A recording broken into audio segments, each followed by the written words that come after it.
péché que vous allez rencontrer dans votre vie cache derrière un poison.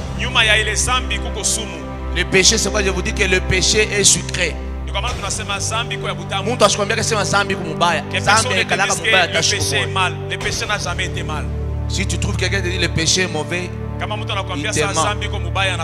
Le péché est bon, mais ses conséquences sont très fâcheuses. Si le péché était mauvais, les gens n'allaient pas aimer pécher. Le péché est bon quand on les commet, mais derrière, ça cache du poison, de la spique. Amen. Alléluia. Maintenant, comment vous devez quitter et échapper à la tentation? Première des choses, vous devez reconnaître la tentation. La tentation, c'est tout désir qui vous amène où? Au péché, à la désobéissance, qui va vous faire sortir dans le droit chemin. Vous devez reconnaître que ça, c'est la tentation. C'est ce qui m'arrive ici. Oui, mtu anakuya anataka kunijaribu. Huyu hii mambo inataka kuleta jaribu munyumba. Hii problem, hii kiburi changu inataka kuniletea kazi kunishi. Vous devez reconnaître et identifier la tentation. Deuxième des choses, vous devez refuser la tentation. Lorsque vous voyez la tentation, vous devez la refuser. Joseph a reconnu la tentation avec la femme de Potiphar. Il reconnaît que cette femme veut me tenter. Elle veut m'amener au péché. Alléluia. Alléluia. Deuxième des choses, il a refusé le péché. Il a refusé la tentation. Troisième chose, il faut éviter la tentation. Est-ce que vous comprenez? La voie du péché est plus fâcheuse que le péché en soi. Quand tu connais que injia njo mulikuwa nalewaka mozamani na njo munekalaka badengo bafulani banalewaka bo kila 16 banajikutaka pale, qu'est-ce qu'il faut faire? Il faut changer de route. Allez-vous continuer à passer dans ce péché, dans cette voie? Non. Je demande à l'église, allez-vous continuer à passer dans cette voie? Qu'est-ce qu'il faut faire?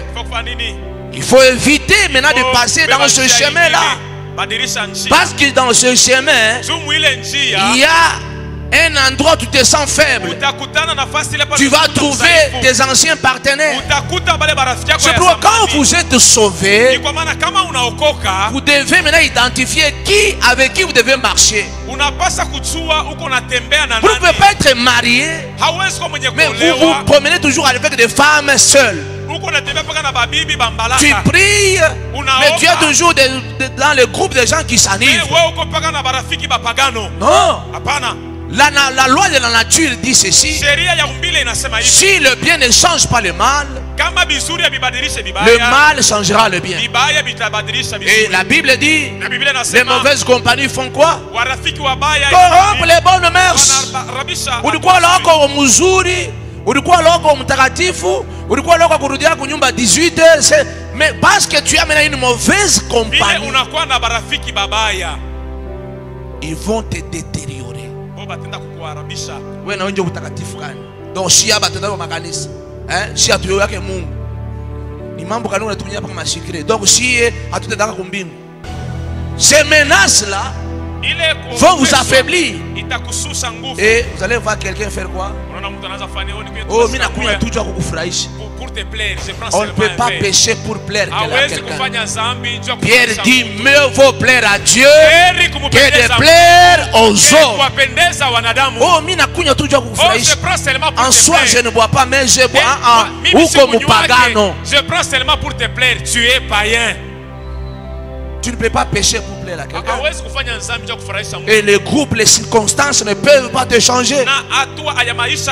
Que votre oui soit oui, que votre non soit non.